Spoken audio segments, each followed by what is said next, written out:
안녕하세요. 나만의 개인 맞춤 법무사 김영준 법무사입니다. 오늘 이 시간에는 개인회생을 궁금해 하시면서 전화 오시는 분들이 가끔 질문을 주시는 내용입니다. 개인회생 재신청 몇 번까지 가능할까요? 이 부분에 대해서 말씀을 드리려고 합니다.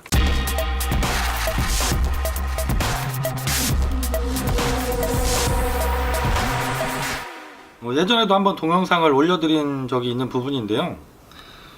개인회생은 재신청이 법률 규정에는 제한이 전혀 없습니다. 다만 두 가지로 나누어서 볼 필요는 있는데요. 이미 개인회생을 전에 신청하셨다가 변제기간을 잘 납부를 하셔서 최종적으로 면제까지 받으신 경험이 있는 분과 개인회생을 신청하셨다가 중간에 기각결정을 받으시거나 절차를 폐지당하셔서 재신청을 해야 되는 경우, 두 가지로 나누어서 볼 필요가 있겠죠. 먼저 첫 번째의 경우, 내가 전에 이미 개인회생을 신청하셨고 변제기간 동안 변제금을 잘 납부하셔서 최종 면책결정까지 받으신 분의 경우는 기간에 제한이 있습니다. 횟수의 제한은 없지만 그 기간에 제한이 있는데, 그 기간은 5년이 경과해야만 다시 개인회생 신청이 가능하시다는 제한이 있습니다. 여기에 면책결정에는 개인회생으로 면책결정을 받으신 경우에 포함해서 개인 파산 신청을 통해서 면책결정을 받으신 분의 경우도 5년이 지나야만 된다는 같은 제한을 두고 있습니다. 그래서 내가 과거에 한번 개인회생을 신청하셨다가 변제 금액을 잘 납부하셔서 면책결정을 이미 받은 분이라던가 개인 파산 신청을 하셔서 면책결정을 받은 경험이 있는 분의 경우는 최소한 5년이 지나야만 다시 개인회생 신청이 가능하다는 것을 아시고 준비를 하시면 되겠습니다. 사실은 더 많은 경우가 두 번째 경우인데요. 아까 처음에 말씀드린 것처럼 개인회생을 신청하셨다가 여러 가지 사유로 중간에 이제 기각결정을 받으시거나 내가 개시결정을 받았는데 인가결정 전에 폐지가 되셨거나 인가결정까지 받았는데 변제금을 납부하는 과정에서 미납이 발생해서 절차가 폐지되신 경우, 이런 경우가 훨씬 더 많죠.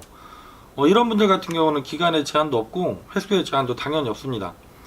내가 사정에 의해서 변제금을 중간에 납부하지 못하고 폐지가 되신 분들, 제가 많은 분들을 지금 진행하고 계시고 다시 개인회생 인가결정까지 다 잘 받아들이고 있거든요.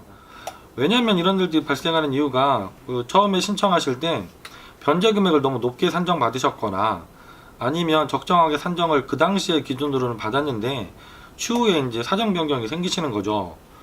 급여가 주신다던가 직장을 잃으신다던가, 개인 자영업을 하시는 분들은 매출이 크게 감소해서 내가 변제금을 납부하는 게 어려운 사정이 되시는 경우들이 많습니다. 개인회생 신청하실 때 주의하실 점이, 개인회생은 우리가 신청할 때 채권자 목록에 채권이 누락되면 그게 이제 인가결정 전까지 발견이 되어서 채권자 목록에 추가를 해서 목록에 다시 반영을 하고 결정을 받으신다면 다행인데, 인가결정까지 받고 나서 채권이 누락된 사실을 발견하시는 경우들도 간혹 있는 것 같습니다. 이런 분들 같은 경우는 개인회생에서는 다른 방법이 없습니다.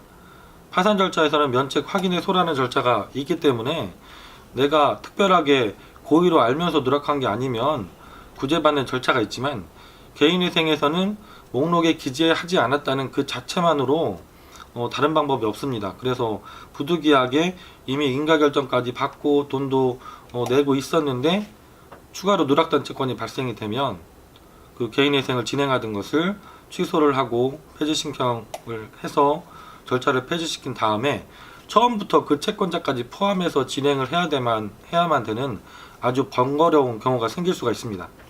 오늘은 개인회생 재신청 몇 번이나 가능할까요? 이 부분을 가끔 질문을 주셔서 설명을 드렸는데요. 결론적으로 말씀드리면, 내가 이미 개인회생을 통해서 면책결정까지 받으셨던 분은 5년이 경과해야만 다시 재신청이 가능하신 거고요. 그렇지 않고 내가 개인회생을 신청하셨다가 중간에 기각결정을 받으시거나 폐지 결정을 받으셨던 분들은 종전에 기각이나 폐지 결정을 받았던 사유가 특별하게 문제가 있었던 사유가 아니라고 한다면 재신청이 폐지 결정일, 기각 결정일 그때부터 바로 즉시도 가능하시고 횟수의 제한도 없습니다.